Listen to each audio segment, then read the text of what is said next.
하나님께 감사하십시오라는 제목으로 우리 말씀을 묵상하도록 하겠습니다. 자, 오늘 이 본문 말씀에 보면 계속해서 반복되는 말이 여호와께 감사하라, 감사제를 드려라, 이렇게 말씀을 하고 있습니다. 감사의 지목을 크게 두 가지로 보면, 첫 번째는 하나님의 속량, 다른 말로 구원 때문에 감사라고 말씀을 합니다. 이게 1절부터 7절에 나오는 이야기죠. 1절부터 7절은 이스라엘 백성들의 출애굽에서 가나안 땅에 들어간 그것을 말을 하고 있습니다. 속량이라고 하는 말은 그들이 어딘가 이렇게 노예로 있었는데 값을 지불하고, 몸값을 지불하고 거기서 자유롭게 하는 게 속량입니다. 이스라엘 백성들이 어디에 노예로 있었습니까? 애굽의 노예로 있었죠. 바로의 노예로 있었습니다. 그런데 그들이 하나님께서 그 노예된 것에서 해방시키셨죠. 그래서 약속의 땅, 하나님이 그들에게 오래전부터 말씀하셨던 그 가나안 땅으로 하나님은 그들을 인도하여 내십니다. 그들을 속량하신 그 결정적인 것이 바로 유월절이었죠. 유월절. 그들이 속량된 그것이 바로 유월절인데, 유월절 어린 양의 피값으로 그들은 애굽에서 나올 수 있게 되었습니다. 심판의 사자가, 모든 사람들이 이제 다 장자가 죽어야 되지 않습니까? 장자가 죽어야 되는데 하나님의 심판의 사자가, 죽음의 사자가 각 집을 다닐 때에 사실은 모든 집이 다 죽음을 경험을 해야 되는 것입니다. 그러나 어린 양의 피를 바른 집은 죽음의 사자가 넘어가게 되죠.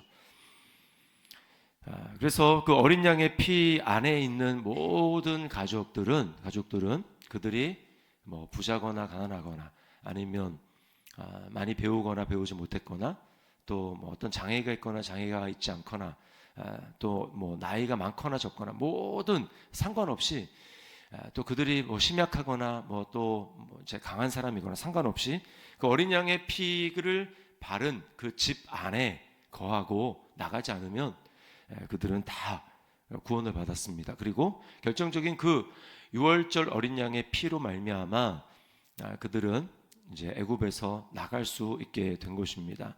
구원받게 되었고, 그들은 하나님의 구원을 경험할 뿐만 아니라 광야의 생활을 통해서 결국은 가나안 땅에 이를 수 있게 되었습니다. 그래서 하나님을 찬양하라고 하는 거예요. 하나님이 구원해 주셨기 때문에 찬양해라, 이렇게 말씀을 하고 있습니다.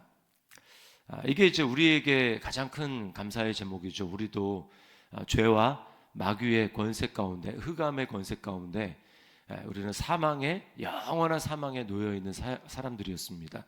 허물과 죄로 우리는 죽었던 사람이고, 또 죽어 있기 때문에 영원히 죽는 둘째 사망을 경험해야 되는 그런 사람들이었지만, 예수 그리스도 어린 양 되신, 유월절 어린 양 되신 예수 그리스도의 피로 말미암아 우리는 그 피의 공로를 의지하고 그 안에 거하게 될 때 우리가 구원을 받게 되는 것이죠.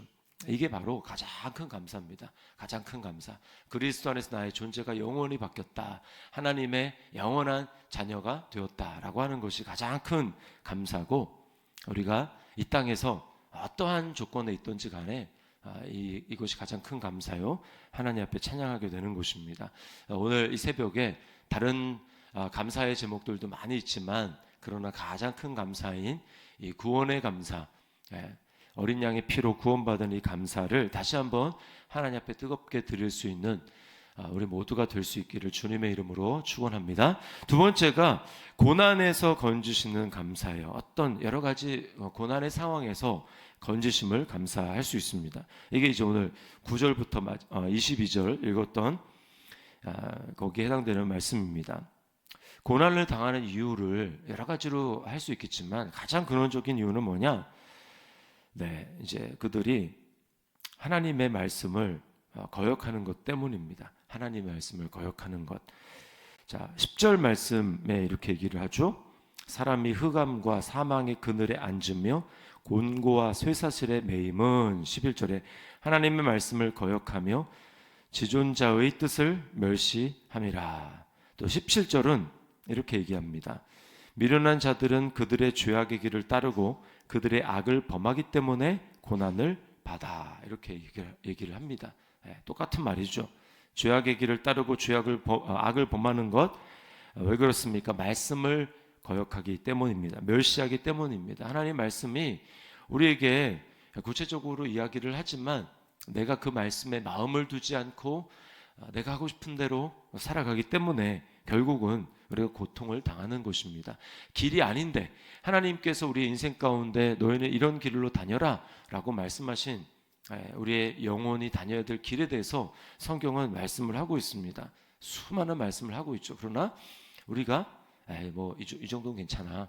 또 뭐 많은 사람이 그렇게 하는데 뭐라고 얘기를 하면서 하나님의 말씀을 따르는 것이 아니라 그냥 대세를 따르고 또 자신의 마음의 욕심을 따르고 또 그렇게 하기 때문에 고통과 고난을 당하는 것입니다. 자, 그런데 그 고통을 당할 때 하나님의 섭리는 무엇인가? 그 고난 가운데 있는 하나님의 섭리는 우리로 하여금 마음을 낮추고 겸손하게 하는 것입니다. 12절 말씀에 보니까 그러므로 그가 고통을 주어 그들의 마음을 겸손하게 하셨으니 그들이 엎드러져도 돕는 자가 없었도다. 고난을 통해서 하나님이 우리에게 우리 영혼 가운데 행하시는 일은 겸손입니다. 겸손해서 그래야 하나님의 음성이 들리고 그래야 우리가 하나님의 말씀을 따라 살 수 있기 때문에 그러한 것이죠. 말씀에 순종할 수 있고 그래 복을 누릴 수 있기 때문입니다. 하나님의 말씀에 순종할 수 있고 더 나아가 겸손해야만 우리는 하나님 나라를 누릴 수가 있습니다. 하나님 나라를 누릴 수가 있어요. 예수님이 뭐라고 말씀합니까? 나는 마음이 온유하고 겸손하니 나의 멍에를 메고 내게 배워라. 그리하면 너희 마음이 쉼을 얻을 것이다. 우리가 인생이 쉼을 얻지 못하는 이유는 마음이 겸손하지 않기 때문이다. 다른 말로 교만하기 때문입니다. 교만하면 하나님 말씀하셔도 그것이 그냥 머리로는 알지만 마음으로 받아들여지지 않고 그래서 결국은 내가 이때까지 살아온 습관의 행위대로 살아가게 됩니다. 이게 바울 사도가 얘기하는 썩어져가는 옛 구습을 따르는 옛사람을 벗어버려라 라고 하는 그것이죠.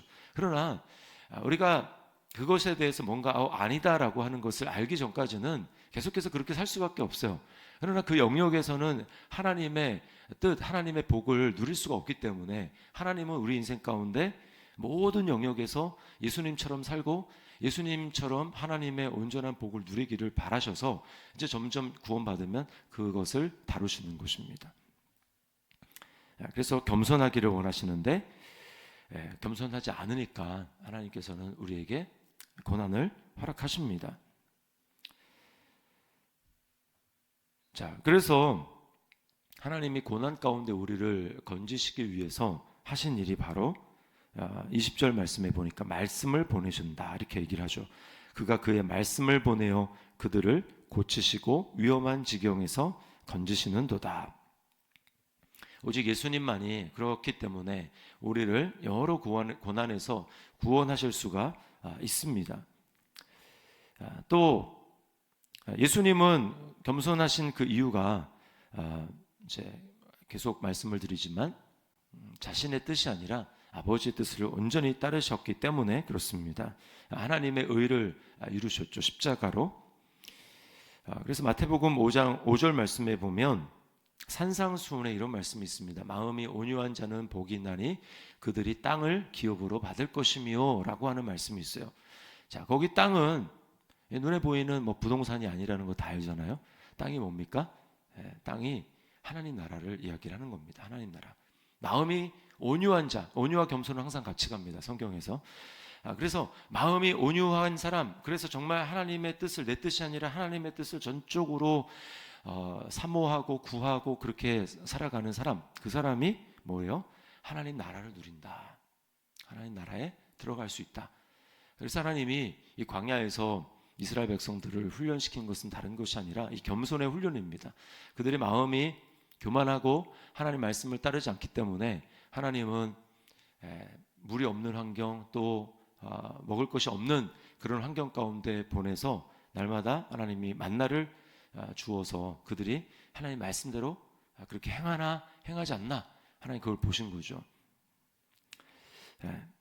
그래서 우리가 마음이 온유한 자가 누리는 이 하나님 나라를 누리는 복을 경험을 해야 되는 것입니다. 로마서 14장 17절에 하나님의 나라는 먹는 것과 마시는 것이 아니라 성령 안에서 의와 평강과 희락이라 이렇게 말씀을 합니다.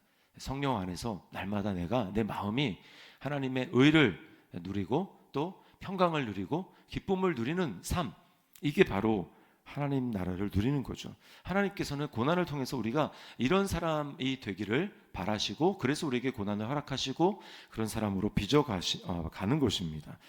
그러므로 내가 지금 고난을 받고 있다, 고난의 그런 삶을 통과하고 있다라고 할 때 우리가 꼭 기억하고 해야 될 일이 있습니다. 그건 뭘까요? 기도입니다. 기도. 오늘 6절, 13절, 19절에 계속해서 나오는 말씀은 기도예요.